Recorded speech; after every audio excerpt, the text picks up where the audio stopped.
Success is something you attract by the person you become. Success is something you attract by the person you become. Success is not something you pursue, chase, run after. Success is something you develop, something you become. You attract success.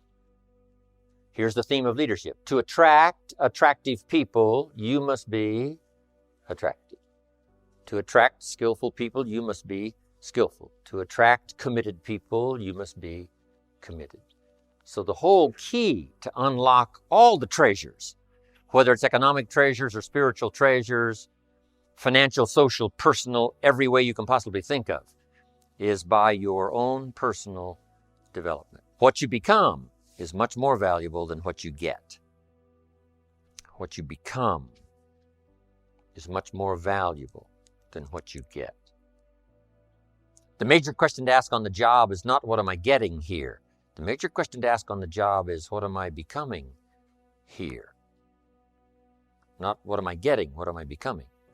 So it's very important what you become,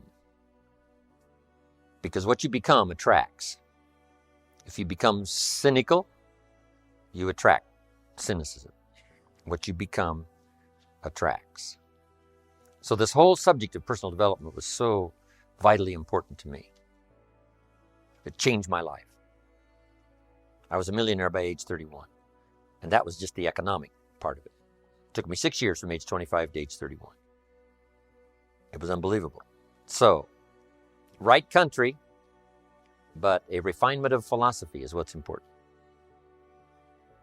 So let's now talk about personal development. The first subject is called the seasons.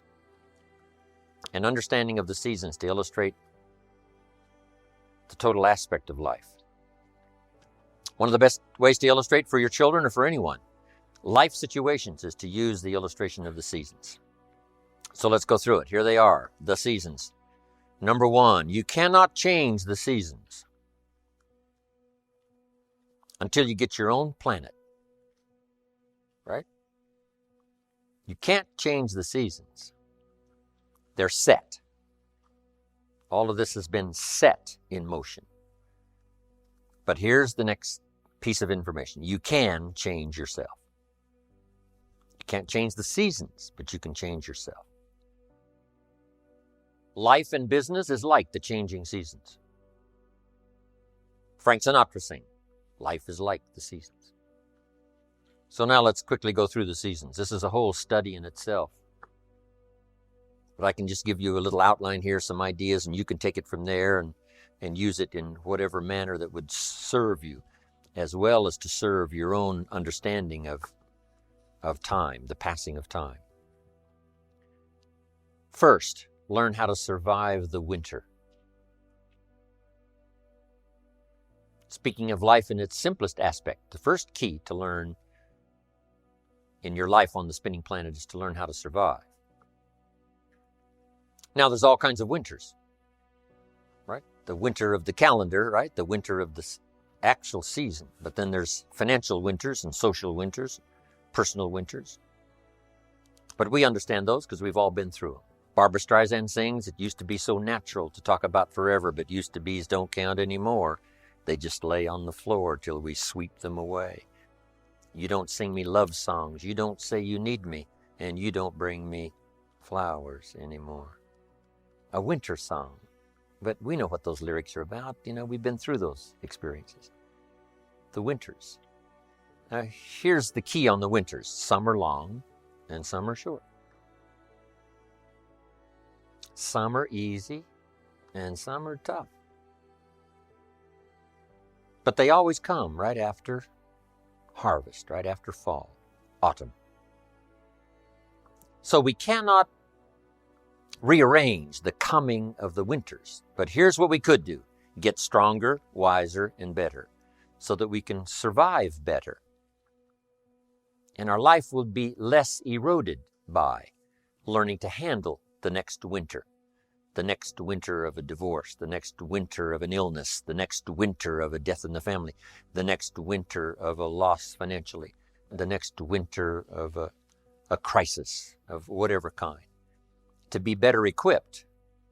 So here's the key: to learn the seasons so that you can approach it all in a very intelligent way. For kids, we teach the ant philosophy. The ant philosophy. So for the kids that aren't here, take this home. For the kids that aren't here, the ant philosophy. And here's the little short list on the ant philosophy. Number 1, ants never quit. If an ant is headed somewhere and you stop him, he'll start looking for another way. How long will he look? Till he finds it or till he dies. One way or the other, he'll find it. Okay. So that's a good philosophy. Just never quit like an ant. Here's the next part of the ant philosophy. Ants think winter all summer. You got to think negative when it's positive. And not be disillusioned. That's why ants always seem to be in a hurry.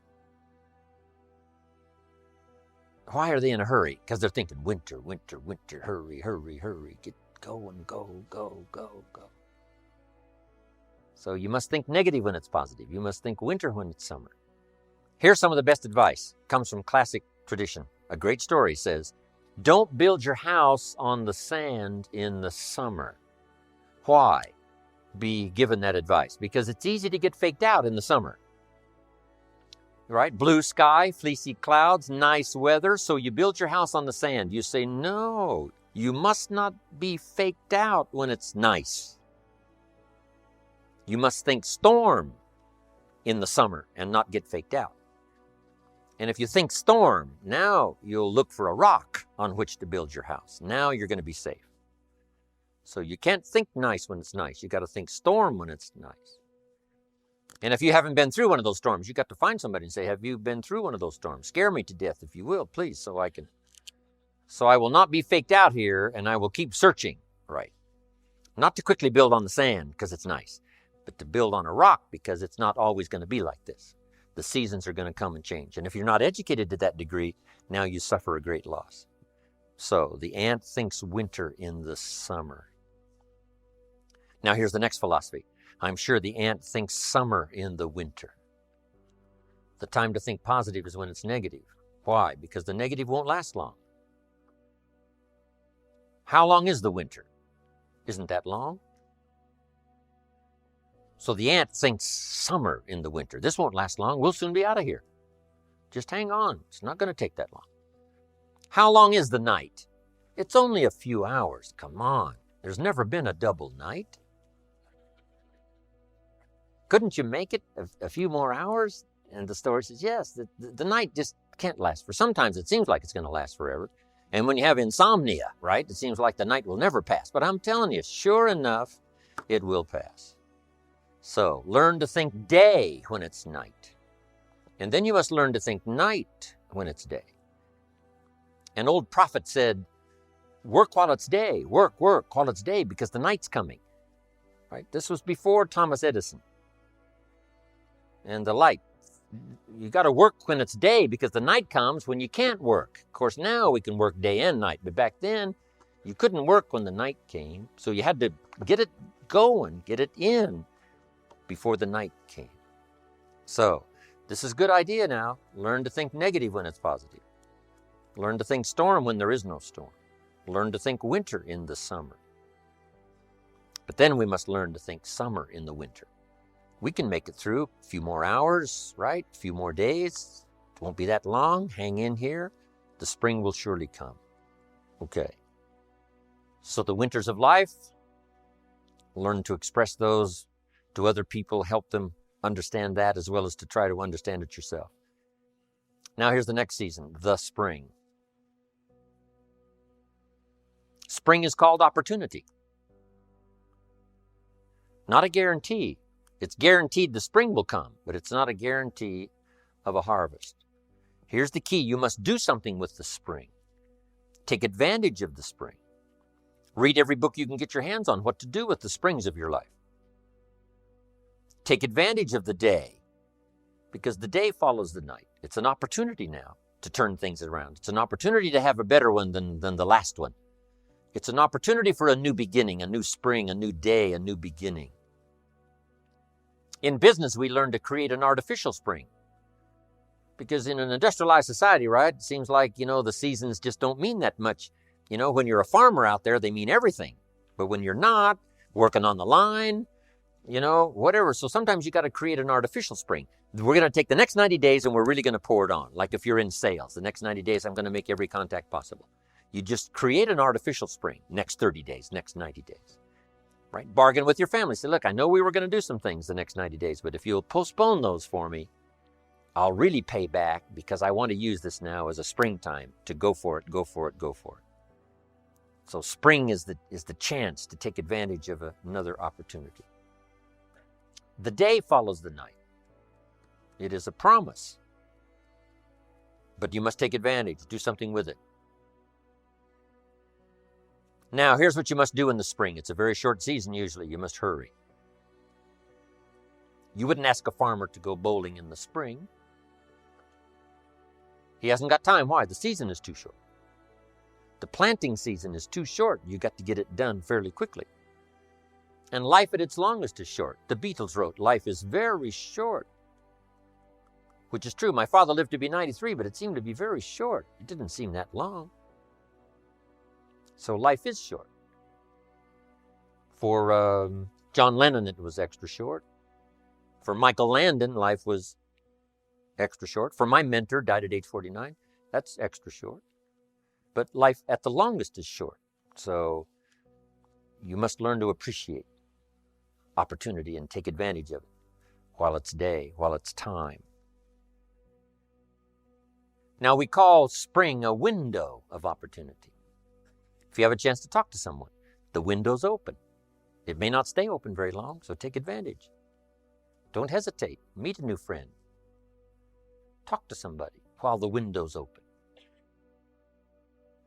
Now here's the season for everybody to understand because it is so applicable to our life, and that's the season of summer. Two things we must do in the summer: nourish our values and protect. Nourish like a mother, protect like a father. The twin challenges in the summertime help to illustrate life, that we are confronted with both good and evil. Is that the way it should be? You got to ask somebody a little higher up than me. We could get into probably a pretty great debate. Would there be good without evil? Here's the best answer I've got. In our finite position at the moment, here's the best answer. It doesn't seem like it. It seems like it takes the contrast to make a scenario, to make an adventure. Now remember, we didn't set it up, so. But here's what seems to be the setup. Opposites in conflict. That seems to be the setup for a human adventure. One contesting against the other, vying for the territory. Would there be light without darkness? We probably wouldn't call it light. What gives us the value of one is the contrast of the other. But darkness is always trying to move in and take all the territory. But if you turn on the light, its energy starts to repel darkness. Darkness begins to move away. And the brighter the light, the further away the darkness must move. If you walk into a dark room and turn on the light, the darkness is what? Gone. But here's the point to remember, not very far. The darkness seems to be, yes, it's gone, but it's waiting for its chance. That if light loses its energy, darkness has a chance now to move back in. Here's one of the better realistic illustrations, and that's health and illness at odds in your body. Illness trying its best to drive health into a small corner and occupy the territory. And health trying what? To push illness into a small corner. There's this contest going on. Who's going to occupy the territory? If one stays strong, the other's diminished. If the other gains in power, then the other is diminished. Key. So what you must learn to do is cooperate with the positive side of everything in your body and your life. Sometimes we sabotage our own best interest. The body needs a banana, you send it a Coca-Cola. And the body says, what is the deal here? I'm health trying to drive illness into a small corner. I ordered a banana, you send me a Coca-Cola. So the body could rightfully say what? Whose side are you on? Give us a break here. We need every tool we can get to keep illness at bay. Because if we get weak, I'm telling you, it moves in, moves in, moves in, takes the territory. So we're in the middle of this contest, and here's what it's called: opposites in conflict. Here's one of the bigger conflicts: liberty and tyranny. Liberty is the absence of tyranny. But even though tyranny is conquered, it's not very far away. The same goes on in your bloodstream. Red corpuscles to nourish like a mother and give life. White corpuscles to fight and kill like a father. White corpuscles say, just show me some infection, I'll kill it. If I don't kill it, what? It killed you. Somebody's going to get killed. In this contest, right? Good, evil, liberty, tyranny, right? Health, illness, winning and losing, right? There's the struggle going on. But here's the key. It's the only way, it seems, it's the only way to create a human adventure. There doesn't seem to be any other way currently. Now, some speak of a new heaven and a new earth, and maybe the whole arrangement will be different. Could very well be, but in this current experience, it seems like to create an adventure, to create a unique human scenario, we need opposites in conflict. And that's the deal. Thank God for white corpuscles that think negative all day. Liberty and tyranny in a contest. And it's the only way to have a civilized society. Tyranny cannot be rehabilitated. Tyranny can only be restrained. Right, to contain, so that liberty would have a chance. The citizens of the world would have a chance, that the world would have a better chance. And we've got to fight these skirmishes. We've been fighting them forever. We've got to fight them forever. Whether they're inside your own body or whether they're in politics, no matter where they are. We must play this game. We must fight this game. But here's what it creates: a great adventure.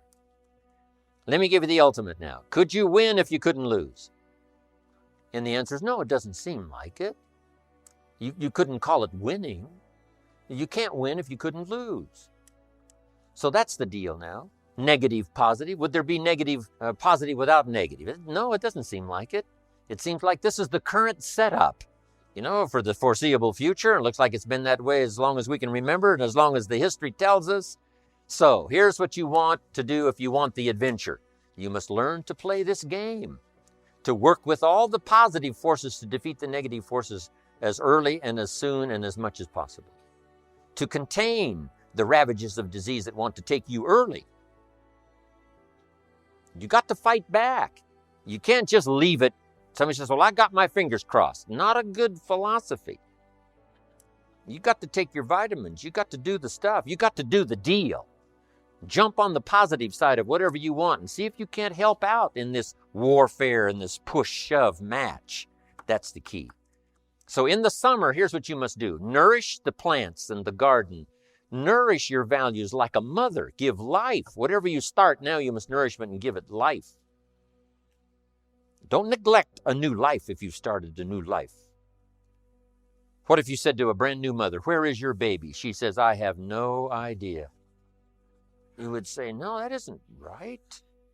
If you start a new life, you must care for it. You must protect it. You must give it life, give it nourishment. Now here's the other part. You must protect it like a father. That's why the old wise man said, we must learn to love and hate. So underline that. You must learn to love and hate. And the illustration he used was, you must learn to love good and hate evil.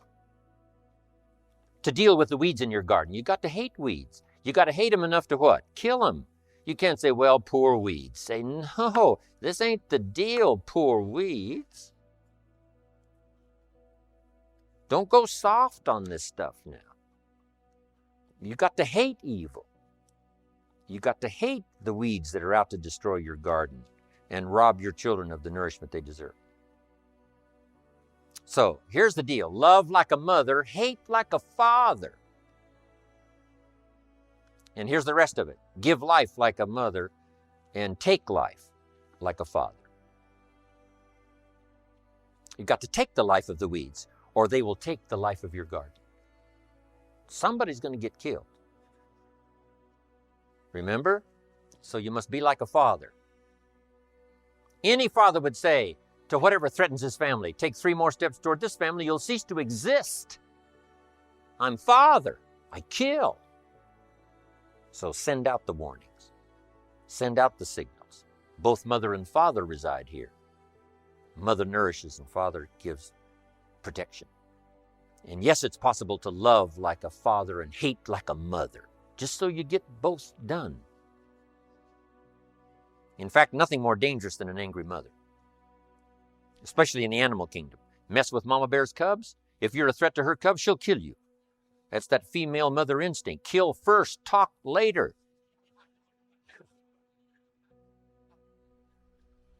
Okay, you got that now? This is good advice. So, learn the good evil.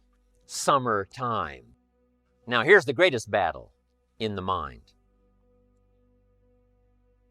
Here's what you must not become in the summer in your mind.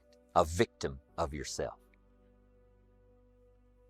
What is that insidious voice inside your own head that says, you're too short, it'll never work for you, you're too tall, right? It's over for you, right? It's never worked for you before. What gives you any idea that it'll work for you now?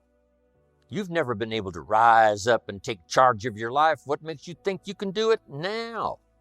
There's going to be too many obstacles out there. You'll never overcome them all. What is that insidious voice? It's the same game going on inside your head that's going on in the world. Liberty and tyranny in a push-shove match. And here's what you've got to do. Cooperate with the positive side of your life and let faith drive out doubt, right? Let winning drive out losing. Let positive drive out negative. But you've got to get into the contest. And why get into the contest? Because that's how you create an adventure. There is no other way. It takes both. You've got to learn to laugh, yes, but that's not what the wise men only said. You can't just learn to laugh and keep on laughing. No, that's silly. It says there's also a time to cry. You've got to learn to both laugh and cry. Then it said you must be so sophisticated as not to laugh when it's time to cry. Then it further says you must learn to laugh with those that laugh and learn to cry with those that cry. That now gives you an understanding of what life is all about. Sadness and joy, the contest, the difference. And yet it creates the adventure. What if you went to listen to the symphony orchestra and the symphony only played little happy high notes all evening, just little pleasant happy high notes? How much of that could you take? Say, no, don't you want to hear the crash of the cymbals that scares you to death? Don't you want to hear the minor key of the music that shows you the tragedy as well as the triumph? And the answer is yes, play me the whole orchestra. I can handle it, because that's what life is all about. Positive, negative. What if the minister only prayed happy prayers every Sunday? How much of that could you take? Happy, happy, every Sunday, happy, happy. How much could you take? Who's going to pray angry prayers? Who's going to pray frustrated prayers? Who's going to weep in public for the lost children? It takes both. You got to weep with those that weep and laugh with those that laugh. You got to have this full understanding of the game. You got to understand the highs and the lows, the tragedy and the triumph. Most of the music of the world is written in the minor key, the key of pathos and sadness and mystery and wonder. You can't eliminate that from your life. It takes both to create an adventure. But here's the adventure: to overcome the evil, to put evil in its place. Just like in your mind, you've got to stand guard at the door of your mind and see if you can't suppress, see if you can't do battle with the negative forces. Don't become a victim of yourself. Beware of the thief on the street that's after your purse, but also beware of the thief in your mind that's after your promise. And see if you can't engage in this mental contest and win the day. That's the summer. Now here's one more season, and that's the season of harvest. Here's the key to remember harvest time: in due season, in due time, when it's time. And part of this is to develop the patience so that when it's time, it will come. But you cannot be impatient. Patience is part of the game here. You can't plant the seed and 2 or 3 days later dig around and say, where's my crop, where's my crop? Say, no, come on, that's foolish. We'll take you away to some safe place. You got to plant and what? You got to plant and wait and exercise patience. And then when it comes time, you give it nourishment and you give it care and you give it protection. And then you got to wait some more and you got to wait some more and you got to wait some more. But here's what it says, in due time, in due season, when it's ready, when it's time for you, whatever it is, financially, socially, personally, economically, whatever the time, when it's time, your harvest will come. The old wise man said what? Run the race, and the prize will be yours if you don't faint. And sometimes in the summer, it's easy when the sun is hot to faint, to spend less time. But if you faint not, if you're there ready after this activity of summer, do the summer work. Just make the little note, do the work of summer, nourishing, protecting, whether it's family, whether it's business, the work of summer.